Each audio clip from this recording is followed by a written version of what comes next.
नमस्कार, express news Bharat देख रहे हैं आप। और आप जानते हैं कि जीवन में स्वस्थ रहना कितना ज़रूरी है। और आदमी स्वस्थ रहने के लिए पता नहीं कितने प्रयत्न करता रहता है, कितनी कोशिशें करता रहता है, लेकिन फिर भी स्वस्थ नहीं रह पाता है।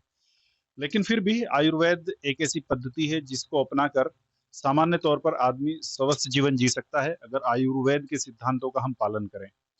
और आज के दौर में कई बड़ी गंभीर बीमारियां हैं जिनका इलाज सामान्य तौर पर नहीं हो पाता है। कैंसर है, किडनी फेल्योर है, हार्ट पेशेंट्स हैं। ये बड़ी भयंकर बीमारियां हैं, बड़ी लाइलाज बीमारियां बल्कि इनको कहते हैं। हालांकि ऐसा नहीं है और बड़ी खर्चीली भी हैं।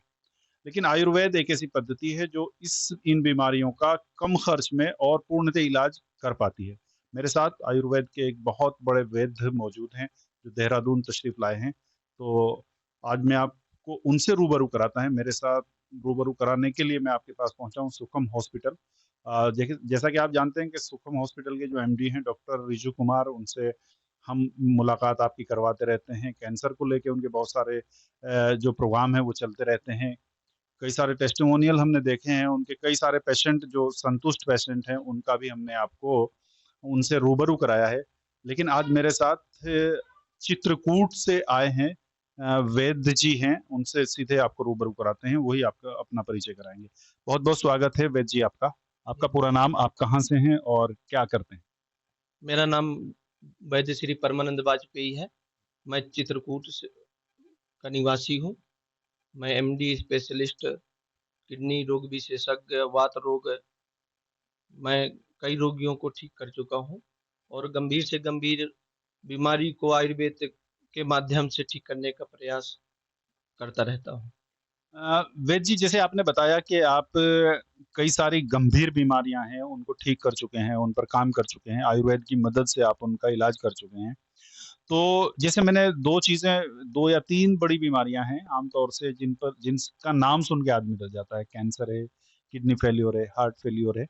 तो क्या आयुर्वेद में इन बीमारियों का इलाज संभव है, और अगर है तो कितने दिन में आदमी ठीक हो जाता जी, बिल्कुल संभव है।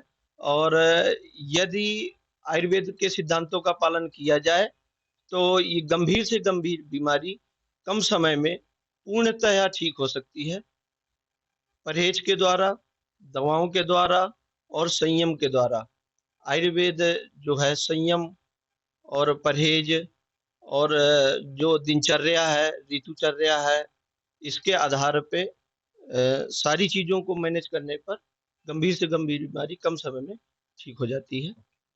वैद्य जी, आप किडनी पेशेंट को लेके अगर आप बात करें, किडनी जो है वो अब भयंकर महामारी का रूप ले रही है। बल्कि आप समझिए कि हर तीसरा चौथा आदमी किडनी पेशेंट मिल जाता है, चाहे उसको पथरी हो या किडनी प्रॉपर काम नहीं कर रही हो, और बड़ा महंगा इलाज भी होता है। और ये समझिए कि ट्रांसप्लांटेशन बिल्कुल आम, जो एलोपैथिक डॉक्टर हैं वो थोड़े दिन के बाद ही बोल देते हैं आप ट्रांसप्लांट करा लीजिए, आप ये करा लीजिए, वो करा लीजिए। लेकिन वो बड़ा महंगा इलाज होता है और बड़ा मुश्किल इलाज होता है, बड़ा आम आदमी के पहुँच में तो वो इलाज होता ही नहीं है। तो सबसे पहले ये बताइए कि किडनी की बीमारियाँ आज क्यों बढ़ रही हैं, और इनका आयुर्वेद में क्या इलाज संभव है? और अगर है तो किस खर्च पे, किस तरह के, मतलब क्या उतना ही महँगा है जितना एलोपैथ में? देखिए, आयुर्वेद किडनी की बीमारी जो है बढ़ने का प्रमुख कारण 3-4 कारणों से होता है। पहला कारण ये है कि हम लोगों की दिनचर्या और रात्रिचर्या डिस्टर्ब हो चुकी है। आज का समय जो है भाग-दौड़ की ज़िंदगी से भरा हुआ है। उस भाग-दौड़ वाली ज़िंदगी के कारण जो है हम अपने आप को अपने शरीर को समय नहीं दे पा रहे हैं। एक तो ये हो गया। दूसरा ये हो गया कि जो हम जिस दवाओं का हम हमारे पास ज्ञान नहीं है और हम यूट्यूब के माध्यम से या अन्य चीज़ों के माध्यम से सोशल मीडिया के हाँ, माध्यम सोशल मीडिया के माध्यम से जो दवा लेकर के बिना डॉक्टर के सलाह की जो दवा लेकर के खा लेते हैं, उसके परिणाम स्वरूप गंभीर परिणाम स्वरूप जो है साइड इफ़ेक्ट जो है, उसका कारण होता है। तीसरा जो है पुराने ज़माने में सामान्य भाषा में कहते थे कि आँत भारी तो माथ भारी। मतलब पेट नहीं साफ होना या जो है अन्य चीज़ों पे, तो उससे जो वेस्ट प्रोडक्ट बाहर नहीं आ पाते हैं, तो वो जी सीधे ब्लड में घुल करके और अन्य चीज़ों को बढ़ा देते हैं, जो छोटी-छोटी चीज़ें हैं, और वही इकट्ठा होकर के किडनी का रूप बाद में ले लेती है। तीसरा कारण क्या है कि अधूरा ज्ञान जो है प्रमुख कारण है आज के समय में। लोग जो है लोग सलाह नहीं लेना चाहते। थोड़ी चीज़ों छोटी-छोटी चीज़ों को नज़रअंदाज कर देते हैं और वही छोटी-छोटी चीज़ें जो है गंभीर बीमारी का रूप लेकर के और इसी वजह जी। से लोग परेशान रहते हैं। डॉक्टर साहब कह रहे हैं कि देखिए इलाज संभव है, बस ये है कि आप 2-3 चीज़ों का ध्यान रखें, आपकी दिनचर्या, रात्रिचर्या और खान-पान और सबसे बड़ी चीज़ ये है कि कॉन्स्टिपेशन, कब्ज़, प्रॉपर पेट मोशन नहीं होना। तो ये सब चीज़ और तीसरी बात वो कह रहे हैं कि अनावश्यक जो जानकारी है, जो ज्ञान है, नॉलेज या तो सही डॉक्टर्स के पास नहीं पहुँच पाते हैं या सही जानकारी नहीं ले पाते हैं। सोशल मीडिया से नुस्खे उठाकर इस्तेमाल कर लेना, ये भी एक बीमारी बढ़ने का और ज़्यादा बीमार होने का कारण हो सकता है।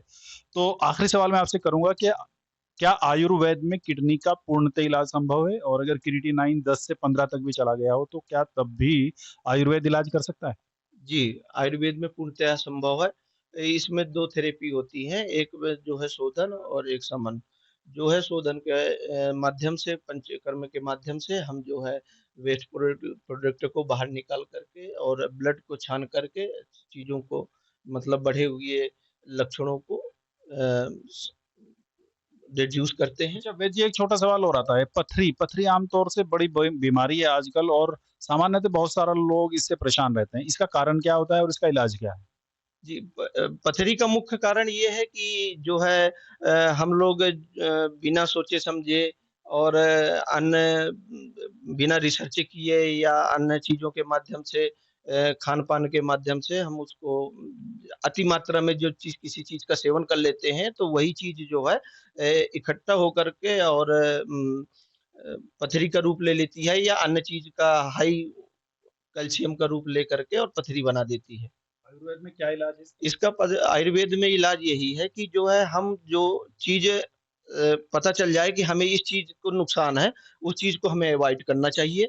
दूसरी बात जो है आयुर्वेद में चिकित्सक के माध्यम से चिकित्सक के द्वारा दिए गए निर्देशों का पालन करना चाहिए।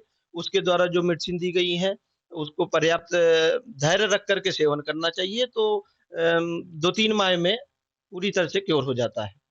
आखिरी सवाल, किडनी के जो पेशेंट हैं, जो बहुत परेशान हैं या गंभीर रूप से ग्रसित हैं, उनके लिए आप क्या संदेश देना चाहते हैं? क्या आपके यहाँ उनका इलाज संभव है, यहाँ सुखम हॉस्पिटल में या आपके हॉस्पिटल में?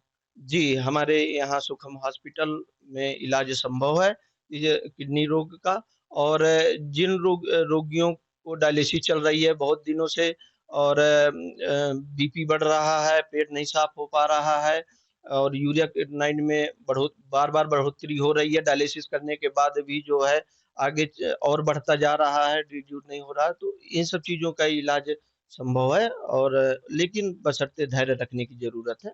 आयुर्वेद पूर्णतः ठीक करता है। बिल्कुल, तो देखिए वैद्य साहब ने बिल्कुल विस्तृत रूप से बताया, उन्होंने समझाया कि किस तरीके से हम लोग आयुर्वेद में सही तरीके पर इलाज कराएँ।